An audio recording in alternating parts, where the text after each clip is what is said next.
This morning on rounds, the team determined that their patient needs a diagnostic medical procedure. So based on our findings, we have to rule out spontaneous bacterial peritonitis.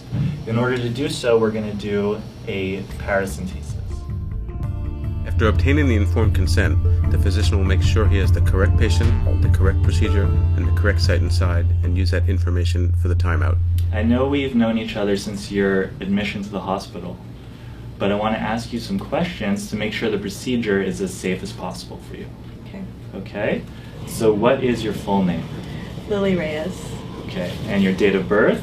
May 5th, 1980. Okay. And what procedure are we going to be doing today? Paracentesis on the right side of my stomach. Okay, great. At this point, Dr. Clifford Sturmer marks the site of the paracentesis with his initial CS in an indelible marking pen.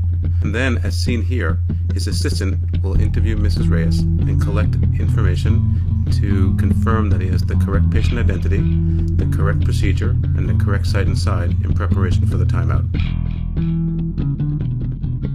Here's the script you're expected to adhere to when performing your timeout. What is the patient's name, date of birth, or medical record number? What is the procedure and the site and side of the procedure? Describe the mark on or near the procedure site. What position should the patient be placed in for this procedure? What necessary equipment do we have on hand for the procedure? If there is any disagreement, the process is to be halted and the discrepancy resolved before the procedure begins. Okay, let's do the timeout. Ms. Reyes, we will include you on some of the questions. The patient is Ms. Reyes. Her date of birth is May 5th, 1980. Ms. Reyes, can you give me your full name and date of birth, please?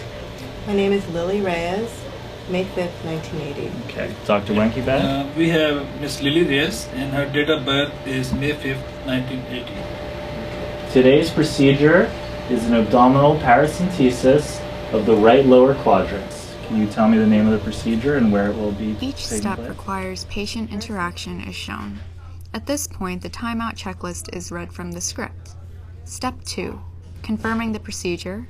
Step 3, site marking. Step 4, position. Finally, make sure you check Step 5 for necessary equipment, as it's often missed, and that the other physician repeat back the information verbatim to you. Congratulations, you have completed a successful timeout.